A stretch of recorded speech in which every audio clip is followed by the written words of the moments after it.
예, 안녕하세요. 예, 오늘부터 원진 민사소송법 최종 정리 강의를 하도록 하겠어요. 예, 그래서 출제 가능한 것만 저 찍어서 여러분들은 체크를 해드릴 테니까 그렇게 해서 빠른 시간에 정리할 수 있도록 합시다. 예, 그래서 먼저 그럼 민사소송법에서 맨 앞에 나온 총론은 이제 신의측이죠. 신의측. 신의측은 현재 거의 시험은 잘 안 나오는 편이에요. 그래서 일단 체크합시다. 그래서 신의측이 뭐라는 건 알 수 있을 것이고, 여기서 신의측의 이 판례요. 이 판례. 예, 이 판례는 이제 판례가 신의측의 위치죠. 신의측의 위치. 신의측의 위치는 예컨대 부재수 합의를 했다. 그러면 권리보호이익이 없고 신의성실에 반한다는 선택적 정설 입장이라고 하는데, 권리보호이익은 이렇게 다섯 가지로 돼 있죠. 소금, 장승신, 소금, 장승신 이렇게요. 그래서 신의 측은 소구할 수 있다, 금지 사유, 장애 사유, 승소 확정평 이렇게 돼 있단 말이에요. 그래서 요 위에 네 개로 해결할 수 있어도 신의 측을 적용해서도 사건을 해결할 수 있다 이렇게 돼가지고 선택적 적용설이에요. 그래서 부재에서 요게 권리보호익이죠. 권리보호익의 다섯 가지. 그렇죠. 권리보호익은 이렇게 다섯 가지로 돼 있다. 소구할 수 있는 권리관계, 금지 사유, 장애 사유, 승소 확정 판결, 신의 측으로 이렇게 돼 있죠. 그래서 이 부재수 특약, 요 부재수 특약, 요 부재수 합의는요. 여기 제소 금지 사유 거기 걸림 제소 금지 사유에도 해당되고 그 다음에 금반원으로 신의측에도 해당된다. 그래서 선택적 적용설이라는 거 체크하고요.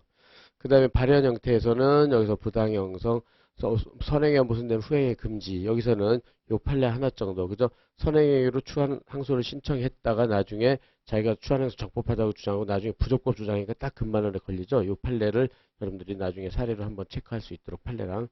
예, 그 다음에 소송상 권능의 실효. 그래서 실효의 원칙에서는 판례는 이제 여기서 본 대로 실효의 원칙 의의는 알 거고요. 판례는 여기서 본 대로 면직 후 면직당했어요. 퇴직금까지 수령한 다음에 10년이 지나서 면직 처분 무효하기는 할 수 있는 소를 제기할 수 있는 권한이 실효 원칙에서 실효됐다는 거예요. 그래서 그것 자체를 실효를 판례는 긍정하고 있다는 거. 그리고 또 하나는 그다음에 요거 판결의 편취에서 나오는 건 상대방의 주소를 허위 주소를 기재해 자백간주 판결의 편취를 받았어요. 그럼 어느 때라도 항소할 수 있다. 그러니까 어느 때라도 항소할 수 있으니까 무제한 인정할 수 없어요. 그래서 이게 장기간 권리불행사 하면은 실효의 원칙에 해서 실효될 수 있는데 상대방 이를 알고도 장기간 항소하지 않은 경우 실효 원칙이 적용된다. 이렇게 해가지고 그렇죠. 기간에 정함이 없는 항소하고 그다음에 저기요 퇴직 근로자 그래서 면직 처분 무효하기 판례 두 개가 있다는 거. 그래서 이것도 판결의 편취사는 준비하면 될 것 같고요. 그다음에 두 번째로서는 소권 남용은 이제 나중에 중복소재에 가서 한번 보면 될 거고 지금처럼 신의치 기반은 권리보호이익에서 위치하고 있죠. 그래서 소송요건이니까 직권조사 사항이에요. 그래서 소재가 신의치기 반하면 소각하고 그 다음에 요거는 소송행위가 신의치기 반하면 무효로 배척됐고 강간 판결은 확정된 상소 근데 확정 후 재심 사유는 없기 때문에 이렇게 해서 준비를 해두면 될 것 같아요. 그래서 이거는 뭐 간단하게 이제 앞으로 나올 것들 항상 강행법규 위반이 될 때는 소재기부터 체크하고 그 다음에 소재기가 신의치기 바람 소각화, 소송행위는 무효, 그 다음에 강간 판결이죠. 강간 판결. 강간 판결 확정된 상소 확정 후 재심인데 재심 사유는 451조이랑 11호 재심 규정이 11개 중에 있어야 돼. 그게 없기 때문에 할 수 없다는 뜻이 알았죠? 이렇게 해서 가볍게 정리해. 예, 신의측은 요 정도로 지금 그래서 여기서 민사소송에서 출제 가능한 판례들만 탁탁 찍고 넘어갈 테니까요. 그걸 위주로 여러분들 공부하시면 될 거예요. 그래서 지금 정도 어느 정도는 할 수 있을 테니까. 그런 다음에 여기서 이제 그럼 소송의 주체다. 그러면은 지금, 맨 처음에 민사소송 소장제출 심사, 소송요건 심사. 그래, 소송요건 심사 파트죠. 그래서 법원은 재판권 관할권을 소송요건 심사하고 당사자 청구 이렇게 소송요건 심사가 되겠죠. 맨 처음에 그래서 재판권부터 보는 거예요. 재판권.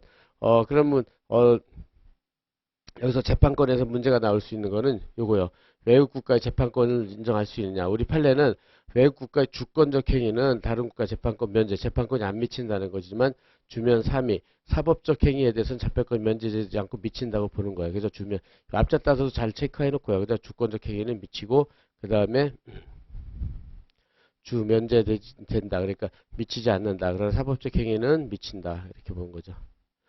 그 다음에 요거는, 요거 나오고, 그 다음에 요거는 뭐 크게 저기 중요한 건 아닌데, 한 번도 나온 적은 없는 것 같아요. 그러니까 여러분들 체크만 해보세요. 그래가지고 뭐냐면은, 우리나라 법원이 외국을 제3채무로 추심명령, 그러니까 추심명령을 하는 건 집행법원이에요. 그래서 그다음에 추심금 청구에서 민사법원이에요. 그래서 집행법원에, 여기처럼 동그라미 요거는 뭐냐면은, 추심명령, 즉 집행법원에, 아이고, 여기 집행법원에, 우리나라에 재판권이 있으면 이 추징금 청구 민사법원에도 여기에 따라서 재판권이 있고 없으면 없다는 뜻이에요. 없으면 없다. 알았죠? 이렇게. 그래서 다만 이렇게 해서 집행법원에 재판권이 없다 하더라도 이렇게 다만 외국 국가가 명시적 동의하거나 재판권 면제 주장을 포기했을 때는 다시 재판권 행사할 수 있다는 뜻이 예외. 요건 예외. 그죠? 이렇게 간단히 정리해 놓는다. 그래서 집행법원에 따라서 민사법원이 된다. 있으면 있고 없으면 없다. 근데 없을 때도 명시적 동의 재판권 면제하면 된다. 그 다음에 물적 범위 국제재판 관할인데 이건 국제사법, 국제거래법 영역이기 때문에 민사소송법에서는 안 나오고 있고요. 그래서 넘어가고 그 다음에 이제 넘어가서 이제 어디냐 이제 그래서 여기 그래서 이제 국제재판 관할은 이제 저기 하고요. 여기는 이제 개정국제사법이 또 완전히 바뀌어가지고요. 이제 지금은 여기서 개정국제사법이 적용될 여지가 없어요. 그러니까 거기는 이제 국제사법, 이거는 국제거래법으로 정리하면 충분할 거고, 그 다음에 재판권 흥결의 효과, 요것만 체크해 봅시다. 그다음 민사재판권의 존재 자체도, 민사재판권의 존재 자체도, 당연히 저기 소송 요건이죠. 소송 요건 직권조사상이에요. 그래서 재판권이 없으면 일단은 재판권이 없음이 명백할 때는 소장각하 명령을 해버려요. 다만 그 재판권 결의가 불분명할 때는 변론을 열어 재판을 한 다음에 소각하 판결을 한다. 그 다음에 또 중요한 거는 재판권 흥결을 강가한 판결은 무효예요. 무효. 그래서 확정전 상소나 확정 후 재심을 제기할 수가 없어요. 모두. 그래서 이 무효인 판결. 그래서 재판권 흥결을 강간 판결은 무효라는 거. 첫 번째 무효. 그래서 무효인 판결 오늘 첫 시간이니까요. 제망적계. 네 개 있어요. 제망적계. 여러분들 많이 외웠죠? 이거는 재판권 흠을 강구한 판결이에요. 그 다음에 이거는 재소전 사망을 강구한 판결이고, 그 다음에 당사자 적격 없음을 당사자 적격 없음은 강구한 판결. 적격이 없다. 이렇게. 적격이 없음을 강구한 판결이고, 그 다음에 소송 계속이 종료됐음을 강구한 판결. 이렇게 네 개 있어요. 그래서 무효인 판결. 그래서 무효인 판결은 네 개다. 네 개 확실하게 외우고, 그 다음에 네 개에서는 이걸 상소를 하면 상소도 제기할 수 없고요. 재심도 모두 부적법 각하는 게 현재 판례 입장이다. 이렇게 체크해서 하나 준비를 해놓고요. 그 다음에 넘어가서 법원의 제척 기피. 제척 기피에서 나올 수 있는 것도 뻔하죠. 그러니까 제척에서는 그러니까는 여기서 본 대로 첫 번째 41조 1호하고 5호인데 41조 1호하고 5호 1호요 1호. 그래서 법관이 사건의 당사자 공동의 권리자 의무자인 관계다. 그렇게 돼가지고 여기서 본 대로 그래서 여기서 본 대로 그렇다면은 판사가 그죠? 그러니까 판사가 그러니까는 그 원고나 피고인 사람과 여기서 본 대로 판례는 뭐라고 그러냐면 여기 소송의 목적이 되는 이게 소송물이죠. 소송물과 공통되는 법률상 이해관계가 있어야 되고 재판의 공정성에 의심을 가져야 된다. 그래서 소법공 이렇게 외우세요. 소법공. 따라서 여기서는 판례 이건 여러분들 잘 알겠지만 요거 하나 체크해 두세요. 그래서 배석 판사가 그러니까 종중원 상대로 종중결의 무효소를 제기했는데 배석 판사 한 사람이 종중의 구성원이었어요. 그러니까는 배석 판사가랑 피고인 종중이랑 공동의 권리자 의무자 관계에 있다는 거예요. 따라서 이랬을 때는 종중의 구성원일 때는 여기서요. 소송의 목적이 되는 권리관계와 공통된 법률상 이해관계, 공동성 의심을 갖는다 해서 공동의 권리자 의무자 관계 있다. 그래서 제척사에 해당한다고 봤어요. 그죠? 그렇게 해가지고 제척된 거예요. 제척되면은 판사는 재판에서 배제돼요. 그렇죠? 그래서 앞잡다면 소법공. 그래서 그다음에 이렇게 해서 배석 판사가 종중 구성원이다. 그거 하나 기억하고요. 그다음에 5호 나오죠. 5호에서는 전신 재판 관이에요. 전신 재판.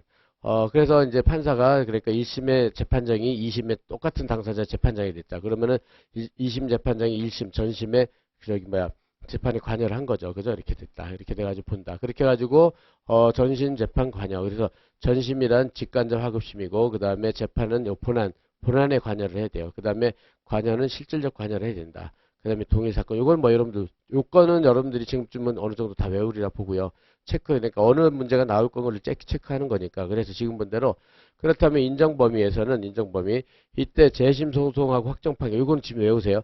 외우라고 계속 강조했죠. 확정 판결을 가지고 재심 매수를 제기했는데 얘는 별개 절차니까 이거는 전신 관여가 아니에요. 전신 관여가 아니고 그 다음에 소송이나 조정은 본안 심판 안 해요. 그래서 여기에 관여한 사람도 전신 관여가 아니고 기피 신청을 한 것도 기피 신청은 본안은 아니잖아요. 그래서 이 세 가지는 전심이 해당되지 않으니까 요거 선택형 같은 거 대비해 놓고요. 선택형 사령 대비한다. 그 다음에 4번은 이제 다음 페이지에서 환송되기 전 원심 판결에 관여한 판사는 환송심 재판에 관여하지 못한다. 그래서 1심, 2심, 1심, 2심, 3심, 환송심이란 말이에요. 그러면 1심하고 2심은 동일 절차라. 동일 절차. 동일 절차니까 이건 전심 관여에 해당돼요. 여기 관여한 사람은 여기 환송심에 관여를 못한다. 그래서 이거는 전심에 해당된다. 전심에 관여에 해당된다. 이렇게 앞에 세 개는 전심 관여 아니고 저기 4번만 항소심하고 환송심은 동일 절차니까 관여에 해당된다는 거 이렇게 체크하고요. 제척의 효과 여기는 뭐 여러분들 한번 읽어보면 될 거고 그 다음에 기피에서는 저기 제척 사유가 없을 때 제척 사유가 없는데 그 다음에 저기 통상 판단위로 판단했을 때 그 판사하고 원피고 둘 중에 한 사람 사이에서 불공정 재판을 할 우려가 있을 때 그래서 객관적 사정을 말한다. 그래서 주관적 의혹 가지고는 안 되고 요 판례 봐보세요. 이렇게 객관적 사정이란 건 원피고 판사하고 원고 사이에 뭐 원수 관계나 애인 관계 특히 뭐 저기 그 여러분들 로스쿨 동기라든지 그죠? 그 다음에 무슨 뭐 배석 판사 저 같은 재판부 구성원 그런데 그런 게 문제가 되죠. 그런 사정이 있으면은 비록 편파적으로 재판하지 않거나 그 다음에 공정한 재판할 수 있더라도 무조건 기피가 인정된다는 거니까 여기 중요한 거는 객관적 사정이에요. 객관적 사정. 그래서 객관적 사정 이렇게 연결해서 딱 요 판례 기억한다. 그래서 객관적 사정 그러니까 아까 말했죠. 그 로스쿨 동기 뭐 저기 재판 구성원 그렇게 됐을 때는 아무리 편파성 존재하지 않거나 공정한 재판할 수 있어도 기피가 인정. 요거 판례 한 개. 요거 하나 체크해 놓고 그 다음에 기피 신청에 대한 재판 효과 하고요. 여기서 중요한 건 요거죠. 여기 3번이 출제될 가능성이 있다. 나머지는 일반론은 여러분들이 공부한 거를 체크하고요. 기피 신청에서 기피 신청에 대해서 기피 신청을 했으면은 소송 절차를 정지해야 돼요. 그러니까 소송 절차를 정지해야 됨에도 불구하고 진행을 했어요. 이때 기피 신청에 대해 기각이나 각하됐다. 기피 신청을 했는데 소송 절차를 진행하고 기각 각하됐을 때 소송 절차 속행의 하자가 치유되느냐 이게 문제가 된다. 그래서 이때 판례는 뭐라고 그랬냐면 기피 신청 각하 결정 전에 이루어진 변론기일의 진행. 그러니까 48조에서는 여기서 본 대로요. 기피 신청을 하게 되면은 본안 소송을 정지해야 됨에도 불구하고 이렇게 내려와 가지고 이렇게 저기 기피 신청하면 저기 진행하면 안 되는데 진행했으니까 위반해서 무효예요. 그러니까 48조 위반 그렇게 됐는데 그러면 기각이나 각하했을 때 하자가 치유되느냐 그렇게 해가지고 두 번의 그 변론기를 열어서 쌍방불출석의 효과를 발생시킨 절차상 흥결은 있어요. 그렇지만 각하 결정이 확정됐다는 사정만 가지고는 소송 절차 흥결이 치유된다고 할 수 없다. 그래서 부정설을 취하고 있다. 부정설을 이렇게 이거는 이제 여러 가지 숨은 뜻이 있는데 판례 요거만 하나 잘 체크해서요. 그래서 요거 이제 요게 나올 가능성이 높다고 보는 거죠. 그래가지고 기피 신청을 했다. 그럼 본안 소송을 정지해야 되는데 변론기를 두 번이나 열어가지고 쌍방 불출석을 만드는 거예요. 두 번이나. 그런데 그건 일단 48조는 정지해야 되는데 진행했기 때문에 위법해요. 위법한데 절차상 흥결이 있어요. 분명히 위법하다. 근데 기피 신청 각하 결정이 확정됐다는 사유만으로 하자 치유되지 않는다. 이렇게 해가지고 부정설 입장이다. 그 숨은 뜻은 쌍방 불출석이 됐기 때문에 쌍방 불출석 때 관여를 안 했기 때문에 하자 치유시킬 수 없다는 뜻이에요. 그래서 그렇게 해서 하나 준비해 놓는다. 선택형 사례형 준비요. 예, 그 다음에 이제 재판권하고 제척 기피가 끝났고요. 관할. 관할은 여러분들이 이제 보면은 이제 전체적인 사례 풀이 구조. 관할도 이제 사례가 나올 때가 됐어요. 1회 때 나오고 한 번도 안 나왔어요. 그러니까 나올 수 있다. 그래가지고, 그러면 여기서는 큰 사례 풀이 구조가 관할 위반의 소재기인지 판단하고, 그 다음에 관할 위반의 소재기에 대한 법원의 조치를 판단한다.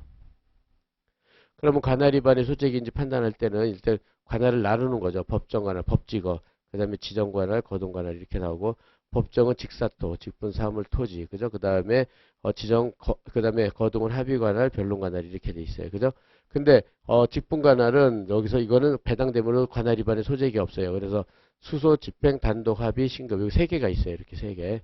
근데 이거는 전속 관할이 나머지는 임의 관할이다. 그 다음에 이건 좀 법에 배당하니까 이건 개념만 알면 되는 거고요. 사물관할도 합의분은 속가 5억 초과죠. 그 다음에 단독은 5억이 하고 그 다음에 이것도 배당되고 관할위반 소재기 없으니까 이건 간단히 개념 정리만 하면 돼요. 그래서 주로 첫 문제는 관할위반의 소재기는 토지관할부터 나오죠. 토지관할은 이제 앞잡다서 보특강경 보통 특별 관련 그다음에 관할의 경합이요. 관할의 경합으로 이렇게 해서 정리를 해두면 된다. 그죠? 이렇게 관할의 경합으로. 그래서 이렇게 사례 풀고 그 다음에 지정관할은 지금 거의 쓰이지 않는 제도고 거등은 합의 관할하고 변론 관할이에요. 그러니까 합의 관할도 이제 관할 위반의 소재가 생기죠. 여기까지. 그러니까 토지하고 합의가 주로 문제가 돼요. 토지하고 합의. 이렇게. 토지는 유효성 검토, 유모 변주.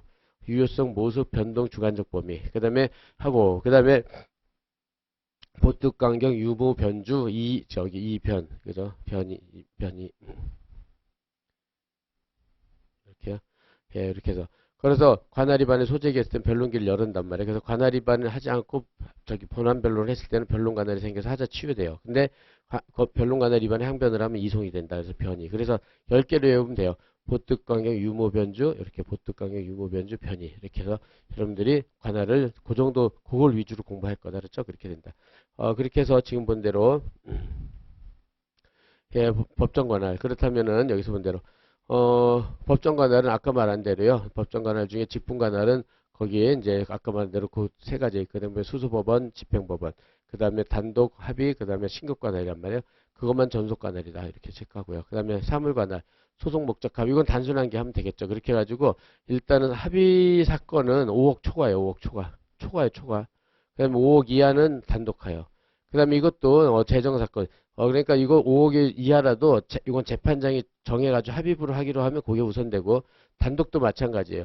5억을 초과하더라도 재판장이 단독으로 정하면 단독이 우선이에요. 그래서 1번이 재정합의 재정단독 5억 초과 5억 이하. 그 다음에 합의 사건은 비재산 재산상해소라도 속가 산정이 불가능하다. 이게 중요하죠. 속가 산정이 불가. 속가 산정이 불가능. 비재산상소는 속가 산정이 불가능해요. 그 다음에 본소가 합의부다. 본소가 합의부면 관련 청구들이요. 소변경 반소 중간항해소 반소 소변경 중간항해소 반소 독당 참가도 같이 합의가 이것도 합의가 돼요. 간단히 정리하고 이건 선택형 지문 하나 뜨는 거니까 그 다음에 단독도 5억을 초과하더라도 간단한 사건은 이제 합의부가 합의부 사건이라도 이제 이거는 저 단독이 할 수 있는데 증거가 명백한 거예요. 그러니까 어음수표 대여금 구상금 보증금 손해배상 채무 부존재 이건 증거가 간단하기 때문에 아무리 5억을 초과하더라도 저희가 된다. 그 다음에 이것도 본소가 단독이면 관련 청구도 단독이에요. 이렇게 해서 간단하게 정리해 놓는다. 암기. 그 다음에 여기서 판례는 여기서 본 대로 소액사건 집합법 이하에 적용 대상 소액사건 해당되는지 여부다. 그렇게 해가지고 여기는 변론을 병합한 거예요. 변론의 병합.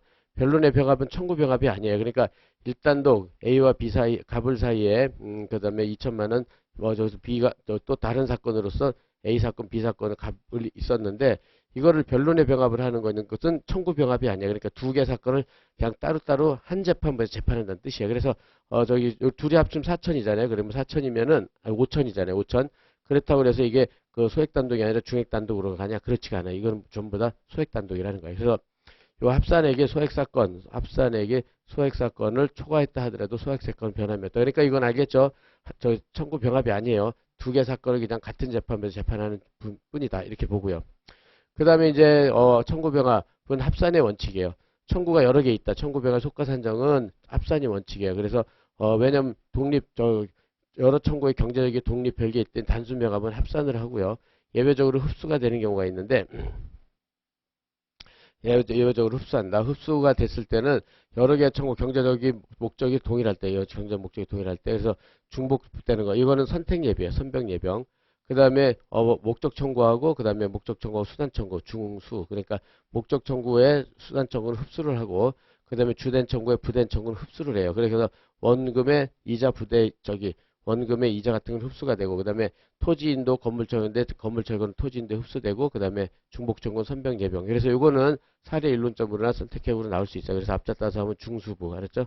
중수부로 이렇게 딱 중복청구 수단 목적 수단 그 다음에 부대 청구 그죠? 이렇게. 예, 그렇게 해가지고 요거는 여러분들이 하나 체크해놓고 사례로 나올 수 있으니까 예, 원칙 합산 예외 중수부는 흡수 그 다음에 토지관할 보특간경 그래서 토지관할에는 모든 사람이 공통적으로 적용되는 것으로서 사람일 때는 사람의 보통 피고주소지예요. 피고주소지 그리고 법인일 때는 법인의 저기서 보통재판장 본점 소재지 요거는 뭐 이런 잘 할 거고 여기서도 문제가 되는 것 특별재판적 8조는 좀 정리를 해놔야죠. 8조에서는 재산권에 관한 소는 의무행지법원에 제기할 수 있고요. 의무행지법원은 지참채무 원칙상 채권자의 원고 주소지한다. 요거는 잘 할 거고요, 여러분들이. 그래서 판례. 그래서 이제 거기서 나오는 것들이 이제 채취요. 채권자 취소 소송, 채권자 취소는 저기 재산권에 관한 소예요. 그래서 그 청구 취지는 취소한다 하고 말소하라 두 개가 있잖아요. 그래가지고 근데 이제 채권자 취소에서 판례는 뭐라 그러면 요거는 중요하죠. 주된 목적은 채권자 취소하고 원상회복 중 원상회복에 있다는 거예요. 따라서 취소 대상인 법률의 의무행제가 아니라 원상회복, 취소로 인한 법률관계 원상회복이잖아. 원상회복은 뭐죠? 말소나 진명 소유 등으로서 여기서는 등기 청구예요. 등기. 그죠? 등기, 말소 등기나 진명 등 있어서 의무행제라고 보면 등기는 등기소 소재지라고 보고 원고 주소지로 보질 않아요. 그렇게 해가지고 이걸 딱 암기한다. 그래서 결국은 채권자 취소는 저기 말소 등기지 등기소 소재지예요. 그죠? 그래가지고 원고 주소지에 의하지 않는다는 거. 이거 해서 사례 풀 수 있도록 하고. 예, 그 다음에 여기에 대해서 이제 2016년 입법된 거. 이것도 이제 선택형이나 사례형으로 나올 수 있는데요. 그렇게 해가지고 여러분들 체크해 놓는데, 특허권 등을 제외. 법적으로 확인할 거 24조이라면 특허권 등이 5개가 있어요. 그 뺀 나머지 제외한 지적재산권에 관한 국제거래. 이렇게 해가지고 여기서 본 대로, 이건 사례 간단히 보겠어요. 인천에 거주하는 갑, 청주에 거주하는 을, 특허권 등을 제 지적재산권 침해를 했다. 침해는 인천에서 했다. 손배 청구 어느 법원에 하느냐. 그러면은 원고는 갑이고 피고을이니까 보통재판장 피고을 주소지 청주. 특별재판장 이건 재산권에 관한 소니까는 재산권에 관해서 그 다음에 특허권 등을 제한 지적재산권 침해 불법행위로 인한 손해배상이니까 18조 인천지방법원에 관할이 있다. 그렇게 하고 그러니까 그리고 그까지가 이제 보통재판적이고요. 그 다음에 특별재판적으로서 고등법원이 있는 지방법원. 아까 요게 중요하죠. 고등법원. 요게 이제 24조 1항이죠. 요게 24조 1항. 요거를 얘기하려고 하는 거니까, 예. 이거는 원고 피고 주소지 할 수 있겠죠? 그래서 고등법원이 있는 지방법원에 관할이 갖는다. 그래서 청주를 관할하는 대전, 인천을 관할 서울중앙에 있다. 그래서 결국 네 군데 있는 거예요. 그래서 관할의 경합에 의해서 청주, 인천, 대전, 중앙. 알았죠? 이렇게 24조 1항 판단하는 방법 이렇게 정리해놓고 그 다음에 24조 2항은 특허권 등이요. 특허권 등 5개. 특허권 등 5개가 있어요. 조문 찾아서 확인하고 마찬가지로 똑같은 사례에서 특허권 등의 지적재산권을 침해했어요. 그래가지고 보통재판장 피고주소지 청주, 특별재판장 18조 인천, 불법행위지니까 여기 특별, 여기죠. 이제 아까 여기서도 마찬가지요. 여기서도 그래가지고 근데 이번 24조 2항 요게 중요한 거 여기 중점을 두고 주안점을 두고 여러분들 공부할 것. 24조 2항에서는 개정으로 고등법원이 있는 곳이 지방법원 우위랑 차이점이 여기는 다 네 군데 다 있어요. 네 군데 모두 있다. 그렇지만은 여기서는 전속관할이라는 걸 기억할 거. 전속관할. 따라서 청주를 관할한 고등법원 대전, 인천을 관할한 고등법원 서울중앙에 전속관할이기 때문에 두 군데만 대전하고 두 군데만 있는 거예요. 알았죠? 차이점 알겠죠? 이렇게 여기는 전속관할이라는 거. 여기는 전속관할이 아니라 다 보통관할이라는 거. 알았죠? 그렇게 된다. 야, 그렇게 하고 다음에 넘어가서 24조 3항 서울중앙지방법원의 중복관할인데 이건 무슨 말이냐면은 특허권 등의 지재해를 하면요. 서울중앙은 항상 관할이 있다는 거예요. 그래서 포항 사람, 순천 사람이 특허권 지재했다. 그러면은 포항을 관할하는 대구, 순천을 관할하는 광주가 전속 관할인데 그것뿐만 아니라 24조 3항에서 서울중앙은 항상 있게 돼 있다는 거예요. 그래서 본 대로 24조 3항에 의해서 원고 선택으로 서울중앙은 항상 있게 돼서 전국 어디더라도 그 다음에 광주 하고 대구에 서울중앙 이렇게 세 군데 여기 세 군데 저기요 전속 관할이 있다는 거 체크해두고 이거 그 다음에 관련 재판적은 한 개의 소로서 여러 개 청구를 하는 거예요. 그래서 이것도 마찬가지로요.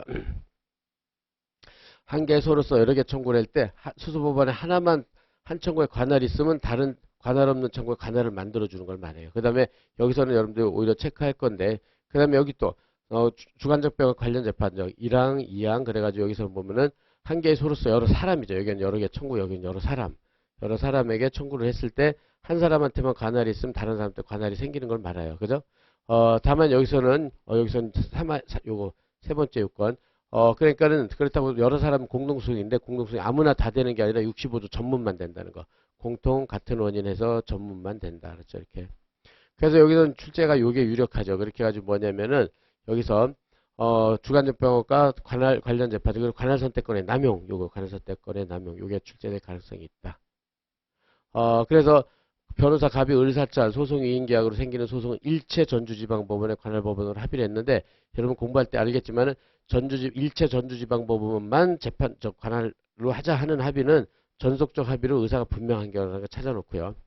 그래서 갑이 을사찰을 상대로 근데 전주에만 해야 되는데 소송 이인계약 성공보수 지급을 구하는 소를 제기했는데 그 다음에 그 을사찰의 그 대표단체인 병재단을 공동표기로 추구해서 병재단의 주소를 관할하는 서울중앙에다가 소를 제기한 거예요. 이때 서울중앙이 관할이 있느냐 이렇게 된 거예요. 즉 거기서 갑은 을과 병한테 공동픽으로 해서 소를 제기했는데 서울에 한 거예요. 그래가지고 근데 을과는 저기 전주로서 전속적 합의 있으니까 전주에만 해야 되고 서울은 관할이 없었어요. 그런데 병을 끌어들여가지고 관할을 서울에 있는 것으로 만들어서 25조의 관련 재판적을 만들기 위해서 이렇게 병을 끌어들인 거예요. 그랬을 때 이런 관련 재판적이 인정되는지, 그죠? 이게 인정되는지 문제가 되는데 판례는 뭐라고 그랬냐면 여기요. 이와 같이 저기 갑은 병이랑 아무 관계도 없어서 병한테는 제소할 의사가 없었어요. 다만 관련 재판정을 만들기 위해서 이렇게 사람을 끌어들인 걸 뭐라고 그러냐면 관할선택권의 남용이라고 그러는데 키워드 암기하고 따라서 권리 남용에 대해서 신의칙 위반이 돼서 허용될 수 없다. 따라서 25조 적용을 안 받아줬어요. 따라 서울중앙지방법 그러니까는 을은 전주에만 있고 서울엔 관할이 없는 거예요. 그래서 전속적 합의니까.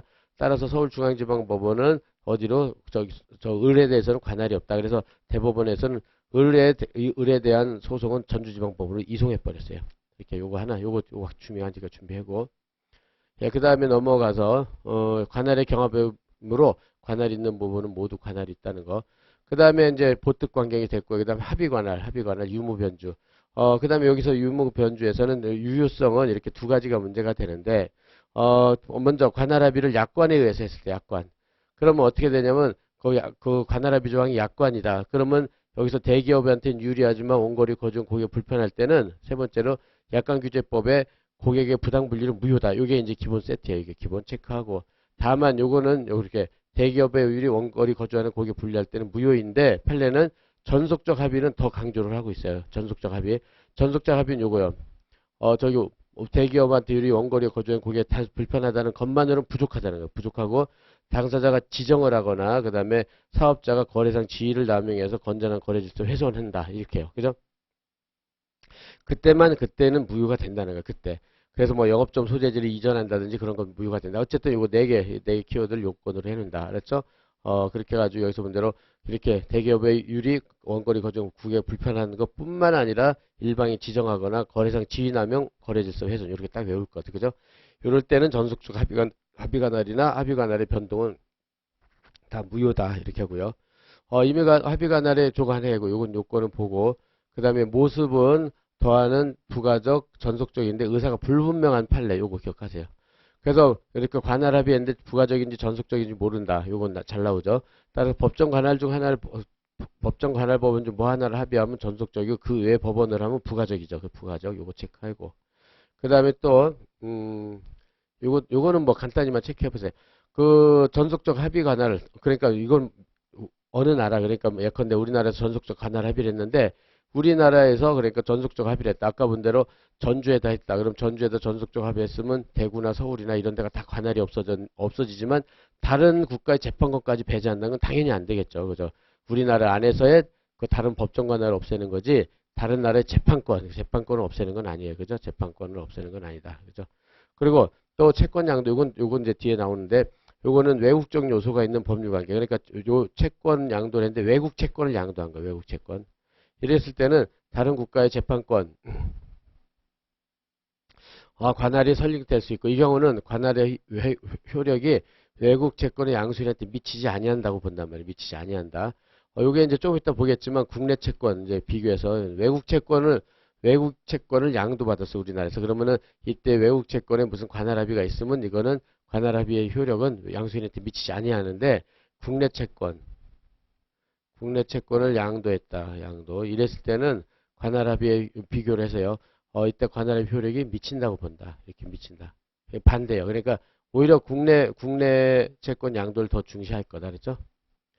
예, 그렇게 하고 그다음에 유효성 그렇게 됐고 모습 봤고요. 그다음에 관할이 변동이 된다. 그렇게 특히 전속적 합의, 부가적 합의는 더하기고 전속적 합의가 되면 합의한 법원만 제기해야 되고 다른 법정 관할 소멸 이렇게 전속적 관할 다른 법적 오직 전속적 합의 법원 소를 제기해야 되겠죠. 그다음에 주관적 범위 당사자 승계는 당연히 미치고 제3자는 안 미친다. 이 두 가지 외우세요. 두 가지. 채권 승계에는 이건 국내 채권이죠. 국내 아까 말한 대로 이거는 국내 채권이다.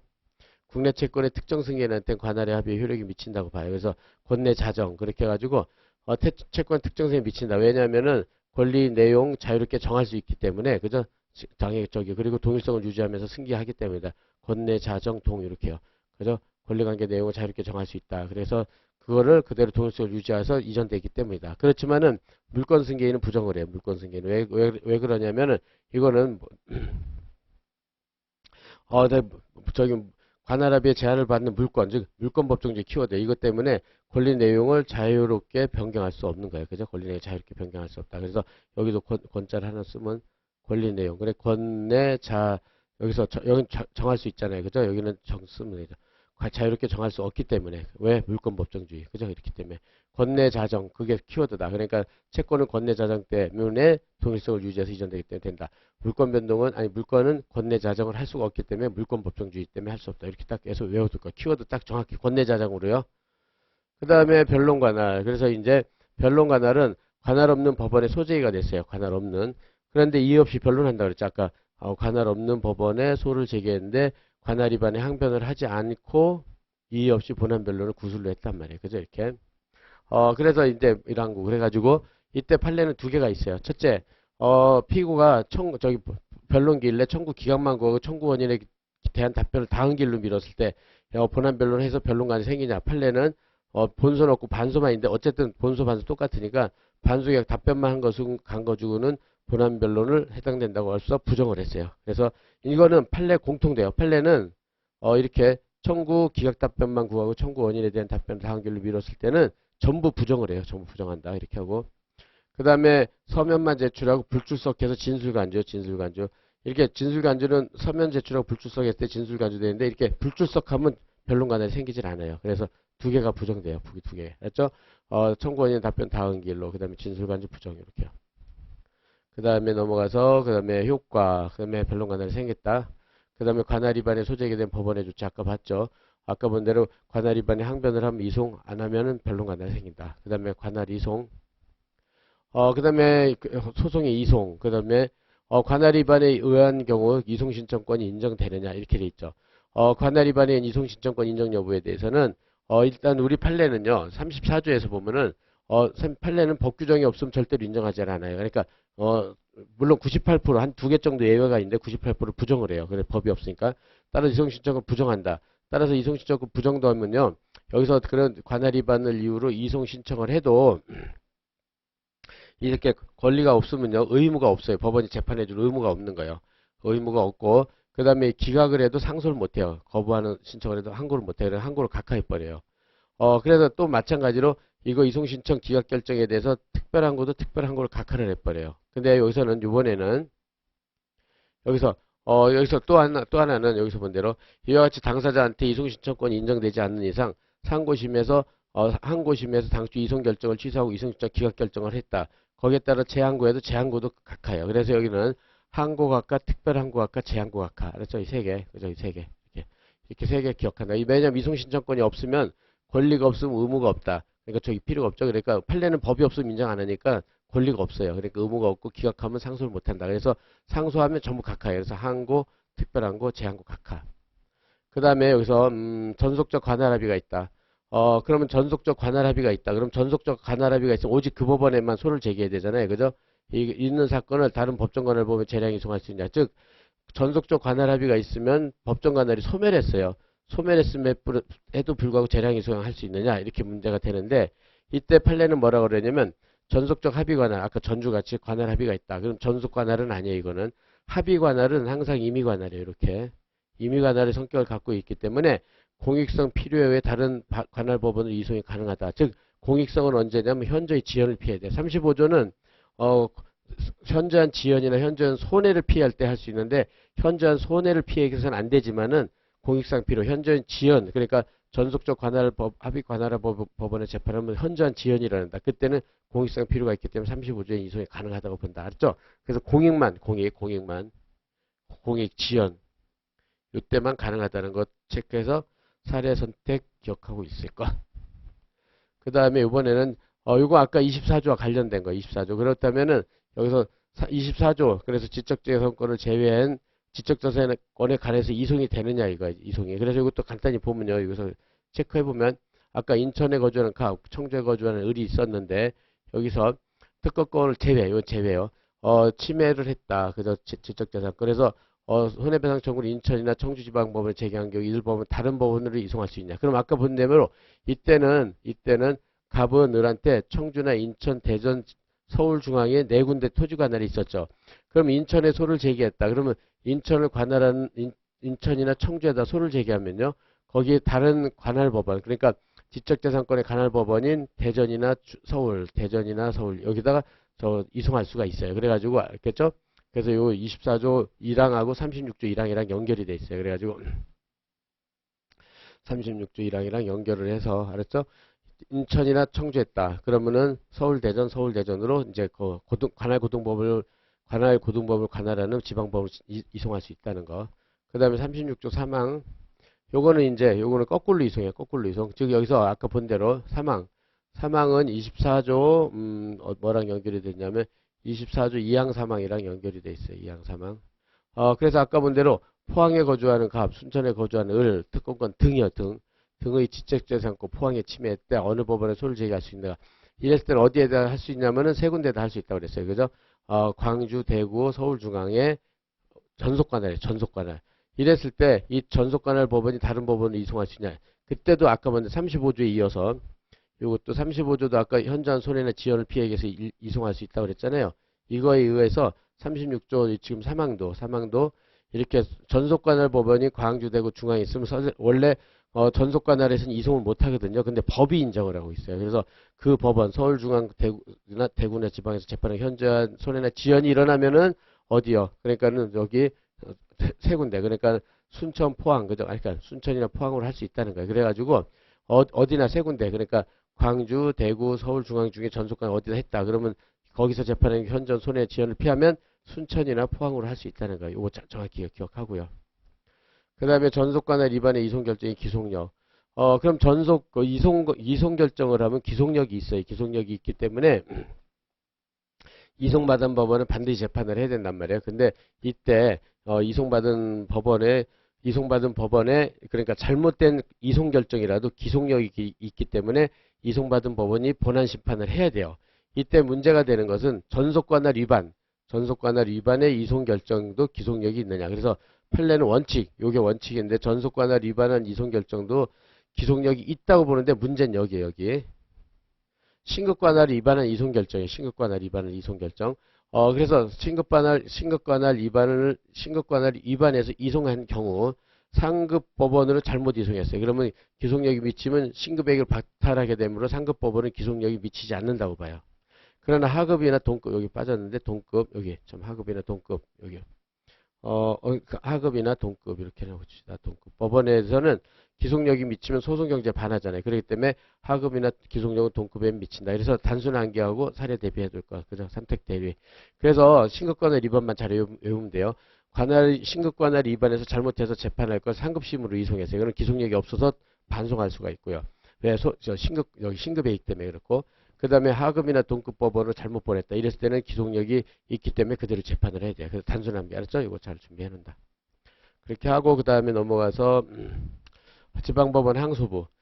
여기서 이것도 이제 선택형 같은 걸 좀 대비해줘야 되는데 지방법원 항소부. 그러니까 그 지방법원 본원 합의가 그러니까는 우리가 신급관할은 단독 판사 사건은 같은 지방법원의 항소부라는 합의부로 가게 돼 있어요. 근데 합의 사건은 이제 고등법원으로 가는 거란 말이에요. 그래서 1심 단독 판사 이건 이제 법이 개정되기 전에 1억 이하 단독 판사 판결에 대해서 항소부 합의부가 항소 사건을 2심으로 심판했어요. 그런 중 거기서 이제 1억이었는데 합의부 관할에 속한 소송이 뭐 추가됐다. 6억으로. 그러니까 요 추가됐을 때 그죠? 신급 관할 1심 존재에서 정해지는 전속 관할이므로 이미 정해진 항소심 관할에 영향이 없다. 따라서 본원 합의부가 그 소송을 고등법원으로 이송할 수가 없어요. 고등법원은. 왜냐하면 합의부는 고등법원도 합의고 항소부도 합의부란 말이에요. 그러니까는 여기에다 해서 항소부로 사건이 추가됐으면 그냥 항소부에서 재판하면 되는 거지 고등법원으로 이송할 수 없다. 이거 선택형 대비해 놓고요. 그런데 그 정도로 체크하고 그 다음에 요거는 이제 소송 계속의 이전 이송을 하면요 최초의 소재기에서 다른 법원으로 이송하잖아요. 그러면 소송 계속은 요때 최초의 소재기 시 소송 계속이 발생해서 그대로 유지가 되는 거예요. 그렇죠? 여기 때 소송은 처음부터 이송받은 법원에 계속된다. 그러니까 요때 시효 중단된단 말이에요. 그죠? 그래서 이송 결정에도 요때 시효 중단된다는 거. 최초의 소재기 시 처음 알겠죠? 요 정도에서 관할은 준비하는 걸로 하겠어요. 그럼 여러분들이 그 정도에서 충분히 정리할 수 있으리라고 보고요. 예, 그래서 출제 가능한 것만 지금 체크하고 넘어가니까 여러분들이 확실하게 암기를 해둘 것. 그 다음에 이제 당사자 파트로 넘어간다.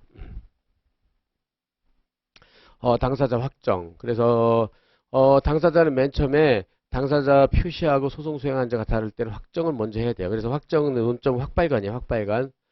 먼저 확정하고 발견 시 보정 방법, 강압 판결의 효력을 논한다. 그 다음에 먼저 확정의 기준. 확정. 확정은 이렇게 소장에 기재된 표시, 표.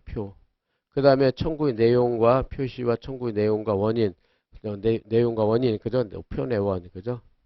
이걸 합리적으로 해석해야 된다. 그래가지고 이렇게 보고요.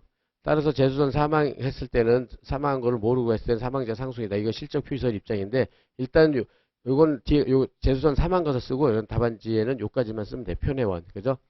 소장의 표시뿐만 아니라 청구 취지, 청구 원인 모든 걸 다 고려한다는 거예요. 그래서 실질적 표시설 입장이라는 거 체크하고 그 다음에 당사자 적격 흥결됐을 때 그렇게 해서 확정을 해보니까 당사 자격 판단과 흥결 발견했어요.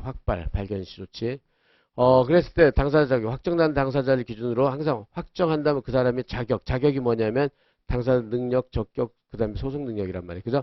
있는지를 판단해가지고, 그래서 흥결이 있으면 부적법 각하를 하는데 그 전에 보정이 기회를 줘야 돼요. 판례는 마찬가지고.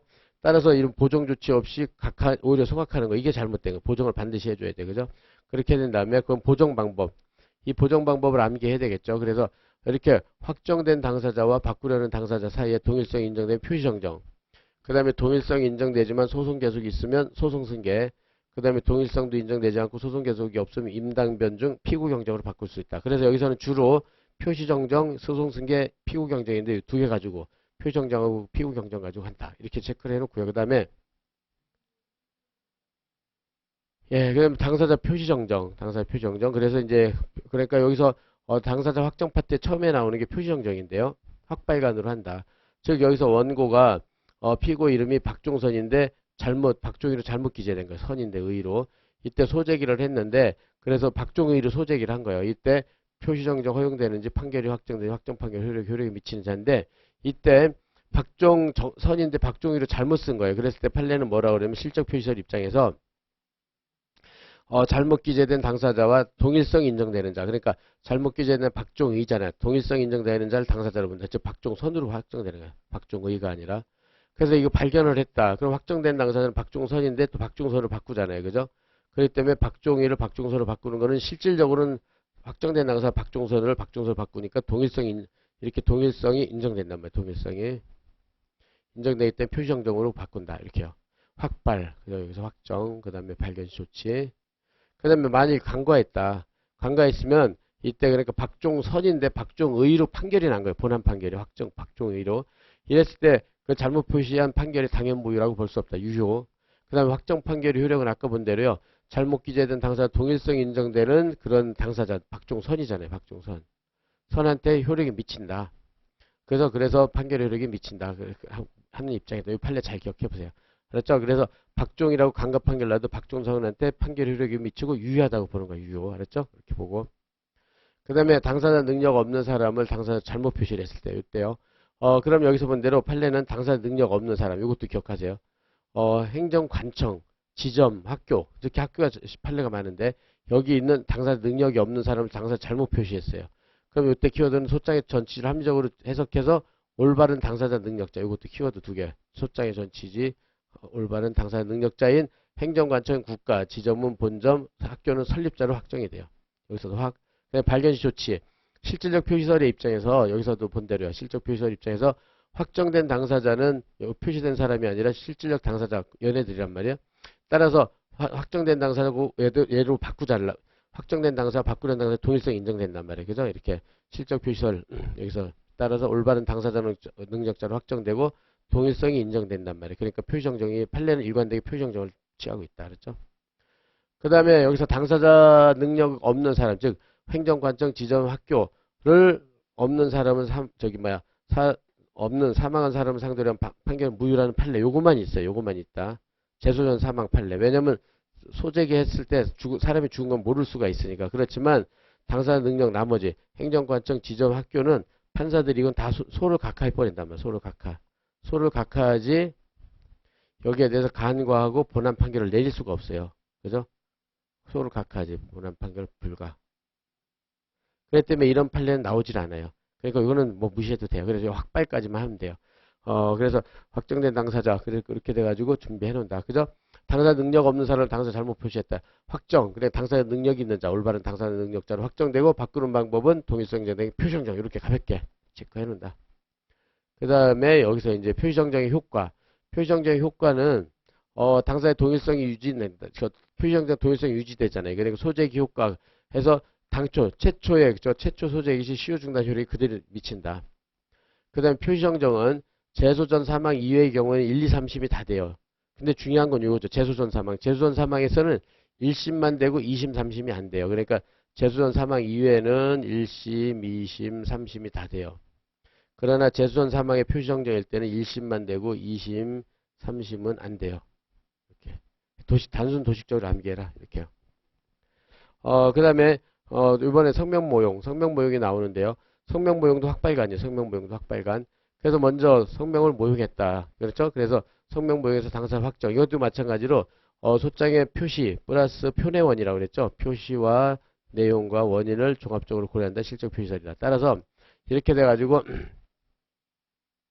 여기서 보면요. 여기서 위장 출석 진정 성명 모형인데 원고 모형은 거의 안 나오니까 그죠? 이렇게 돼가지고 여기서 본 대로 여기 위장 출석에 저기 뭐야 여기서 본 대로 그렇다면 이 성명 모형이 뭐냐면은 갑이 을한테 소를 제기했는데 그죠? 갑이 을한테 소를 제기해서 얘는 진짜란 말이야 진짜. 근데 여기서 법정에서 그러니까 병이 가짜가 얘가 내가 을이라고 거짓말 치는 거야. 내가 을이다. 그래서 가짜가 성명 모용한다고 그래서 가장 성명 모용이라는 거야. 그죠? 그럼 얘는 모용자고 을은 피모용자란 말이죠. 그래서 표시설이 그때는 피모용자로 당사자 을로 확정돼요. 그죠? 이때 원고측 모용은 무시해도 되고 안 나오니까 피고측 모용은 여기서 발견시 조치는 뭐냐? 그렇게 돼가지고 이때는 얘는 진짜로 소장을 기재했기 때문에 소장을 고치는 게 아니라 병을 내쫓으면 돼요. 그죠? 그래서 모용자 병을 배척하고 진정한 피고를 다시 소환한다. 이거 간단하죠. 근데 주의할 거 여기서는 표시정정이나 뭐 표시정정, 피고경정 이렇게 나오는 게 아니에요. 알았죠? 그래서 이거는 이렇게 되고 그 다음에 이번엔 진정성명 모형이 나오는데 진정성명 모형은 이번에는 저기서 그대로 해보면은 이번에는 갑이 을이랑 병이 진짜였어요. 병이 진짜 계약 당사자인데 얘가 거짓말 친 거예요. 내가 을이라고 거짓말 친 거야. 을이라. 그래서 갑은 병이 을인 줄 알고 을을 당사자 소장에 표시를 한 거예요. 그렇게. 그래서 진짜가 성명 모형했다. 그래서 진정 성명 모형이에요. 그래서 위정칠석과 달리 실직 피고는 병이다. 이 경우에도 을로 당사자는 확정돼요. 을로 당사자. 항상 소장의 당사자로 확정이 되니까는 왜냐면 병은 알 수가 없으니까 숨었으니까 그죠? 소장에 표시된 거 을이니까는 을로 확정이 돼요. 그래가지고 소장에 안에 피모용자 을로 표시된 경우 이를 발견하면 소장 표시를 갖다가 이거는 잘못됐으니까 여긴 소장은 잘못된 게 없어요. 진짜니까. 여기는 근데 얘가 을은 가짜잖아요. 을은 가짜니까 이거 고쳐야 돼. 병으로. 고쳐야 되는데 고쳐야 한다고 고쳐.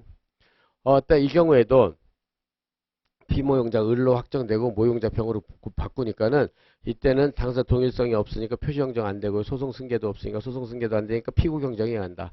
동일성이 인정되면 피고 경정이 간다. 그죠? 피고 경정. 근데 여기서 피고 경정을 하는데 판례에 따르면 나중에 보겠지만 이때 을을 병으로 바꾸는 피고 경정은 처음부터 피고를 잘못 지정한 것을 판사가 판단할 수가 없는 거예요. 그래서 이렇게 피고를 잘못 지정한 명백한 걸 판사가 판단할 수가 없어요. 그래가지고 피고를 잘못 지정한 명백한 경우가 아니라고 봐서 피고 경정 허용하지 않아요. 피고 경정 나중에 하겠지만 그렇죠? 피고를 잘못 지정한 변명하지 않아요. 판사가 소장 보면 이게 피고를 잘못 지정한지 알 수가 없어요. 그냥 을이 제대로 된 줄 알겠죠. 그죠? 따라서 피고 경정 허용 안 하니까는 못 바꿔요. 을을 병으로. 그러니까 을을 상대로 해서 본안송을 해야 되는데 얘가 진짜가 아니고 얘 돈 꾼 적이 없으니까 청구 기각을 해버린단 말이에요. 그래서 을에 대한 청구 기각을 하니까는 저희 정확한 조치는 갑은 청구 기각당한단 말이에요. 그죠? 기각 을에 대해서 그러니까 을에 대한 소를 얼른 취하하고 병을 다시 소재기하면 된단 말이에요. 이렇게 요거를 주의한다. 요 조치가 그렇죠?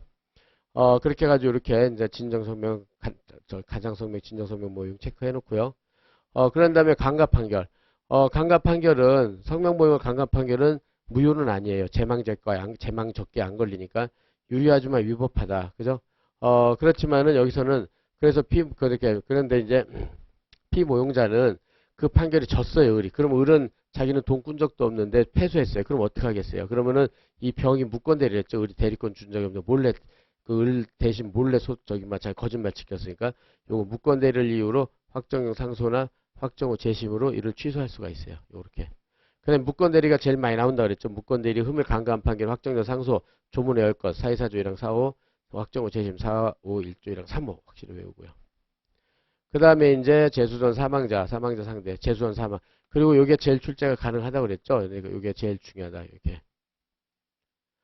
그래서 이것도 마찬가지예요. 재수전 사망을 했다. 그래서 재수전 사망은 이렇게 해가지고, 소장에 갑이 을을 상대로 소를 제기했는데 이미 얘는 사망을 했단 말이에요. 사망. 그죠? 사망을 했다. 그리고 여기 상속인이 병이 있어요. 상속인이 병이 있다. 이렇게 됐죠. 그러면 여기서 본 대로 이제, 당사자 확정을 했을 때는 이미 사망한 자는 당사 능력이 없잖아요. 근데 사망한 거를 모르고 피고를 했을 때 사실상 피고는 사망자의 상속인이라는 거예요. 올바른 당사자 능력. 앞에랑 비슷하죠. 당사자 능력이 없잖아요. 죽었으니까. 그럼 올바른 당사자 능력점 병으로 확정이 되는 거예요. 병으로. 입장이며, 나아가 판례는 사망은 실제로 상속한 사망자의 상속인인데 이 상속인도 아무가 아니라 실제로 상속해요. 실제로. 따라서 상속 포기한 1순위 상속인은 1순위 상속이라도 상속 포기를 하면은 당사자를 확정 안 되고 후순위 상속인이라도 상속 승인이 되면 후순위 상속인으로 당사자가 확정된다. 요거까지 알았죠? 딱 준비해 놓는다. 그래서 재소는 사망했다. 당사자 확정은 사실상 피고다. 그래서 실제로 사망자의 상속인이고 사망자 상속인도 실제로 사망한 상속인이기 때문에 1순위 상속인 상속 포기를 했으면 2순위 상속인만 당사자로 확정된다. 요거 정확히 외우고요. 알았죠? 그 다음에 확발 이렇게 해서 보고,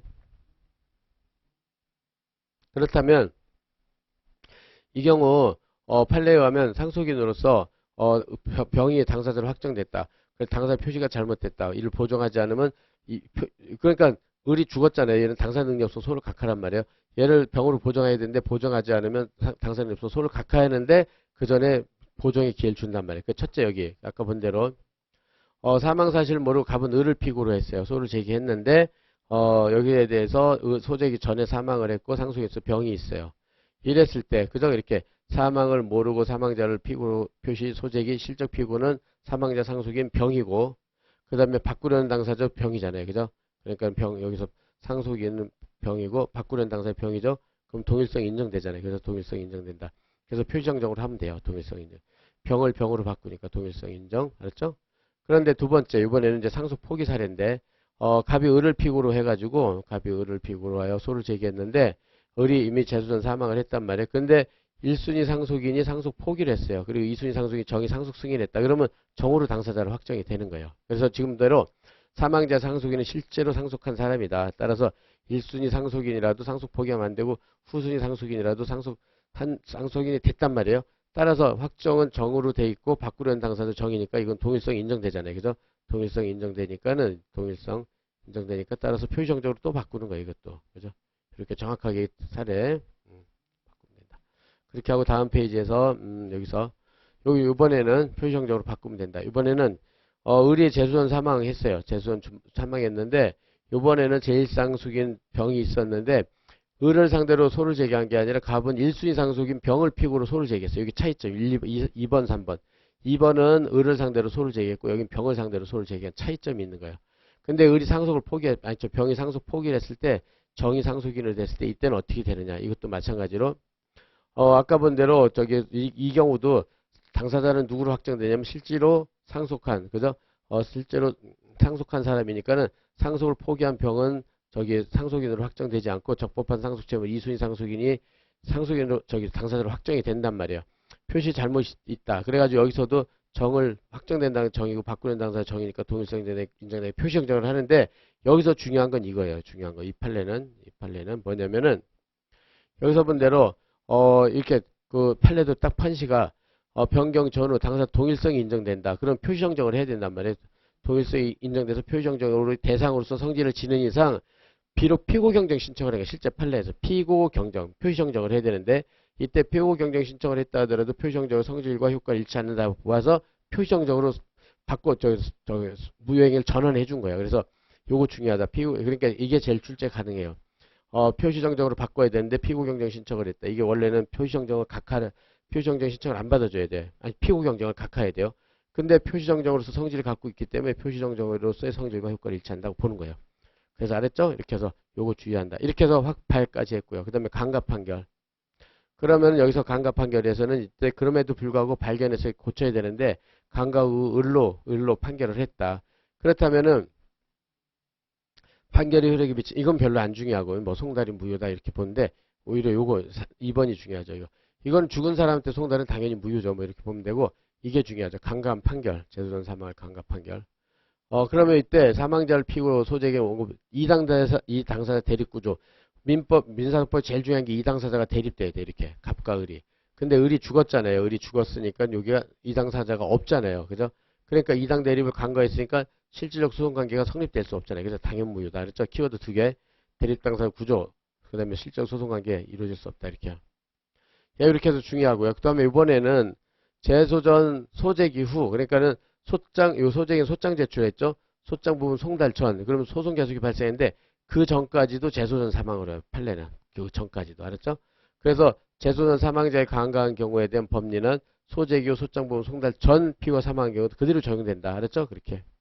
그래서 재소전 사망이라는 것은 소장 부분 송달돼서 소송 계속 전에 사망한 경우까지 포함된다. 이거 중요해요. 이것도 잘 나오는 것 중에 아니니까 이렇게 해놓고. 그 다음에 강간 판결의 구제체. 그러면 재소전 사망을 강간 판결은 무효란 말이야. 아까 재판권 재망적계 중에 두 번째 게 나왔잖아요. 그죠? 이때 상소나 재심을 할 수가 없어요. 상소를 제기하면 대상적게 없어 상소각과 재심도 대상적게 없어 재심에서 각하다. 이렇게요.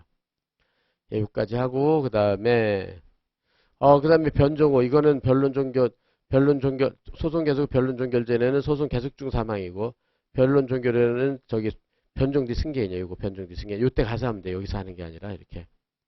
예, 그렇게 하고 그다음에 이제 그 마지막 당사자 확정 파트가 여기인데요. 표시정정, 성명모용, 재소전 사망 하나, 둘, 셋, 넷 법인격 부인까지 4개예요. 예, 그러면 이렇게 해서 1시간 지났으니까 10분 쉬고 진행하도록 하겠어요.